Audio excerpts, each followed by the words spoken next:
और खबर देंगे आपको, यूरोपीय मुल्कों में पीआईए की परवाजों पर 2.5 साल से पाबंदी बरकरार। सिविल एविएशन हुक्काम की नाअहली से पीआईए को 150 अरब का नुकसान हुआ। बोल न्यूज़ की सिविल एविएशन की नाकामी की वजूहात सामने ले आया। सिविल एविएशन में डीजी ब्यूरोक्रेट एडमिनिस्ट्रेटिव सर्विसेज का होने का इंकशाफ। वफाकी सेक्रेटरी एविएशन का भी हवाबाजी शोबे का कोई तजुर्बा नहीं। पाबंदी कब खत्म होगी? सिविल एविएशन हुक्काम की कारकर्दगी सवालिया निशान बन गई है। इस खबर की मजीद तफसीलात बताएंगे इरशाद संजरानी, हमारे नुमाइंदे। जी इरशाद।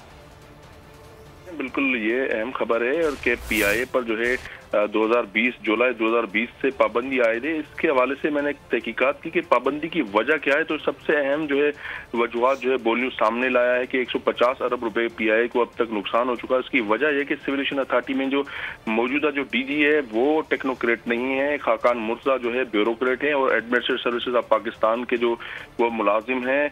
और इसके अलावा सिविल एविएशन जो वफाकी सेक्रेटरी हैं वो भी DMG services Pakistan administrative services के अफसर हैं। तो यहाँ पे अहम ओहदों पर जो है टेक्नोक्रेट नहीं है। तो पीआईए की जो पाबंदी अब तक खत्म नहीं हो सकी है। तो इस हवाले से हमने एक तहकीकात की और ये दो अफसरान जो है वफाक में जो सेक्रेटरी एविएशन बैठे हुए हैं वो और DG civil aviation authority Khaqan Murtaza दोनों डीएमजी सर्विसेज के अफसर हैं। जिसके बायस जो हम देख रहे हैं कि जो इदारे हैं, यासा है और यूरोपीय कमीशन है, वो भी इस बातों को देखते हैं कि भाई सिविल एविएशन अथॉरिटी को कौन डील कर रहा है। तो 5 रुकनी वक्त इस वक्त इस मतलब फिर कोशिश करने ब्रसल्स पहुंचा है। अगर आपको ये वीडियो पसंद आई तो लाइक पर क्लिक कीजिए।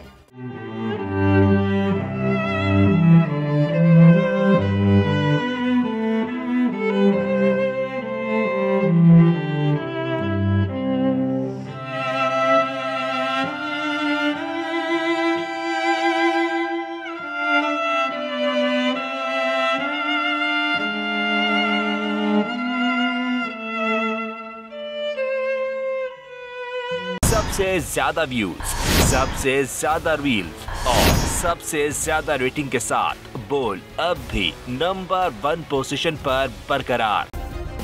सब्सक्राइब करें और बेल दबाएं ताकि कोई खबर रह न जाए।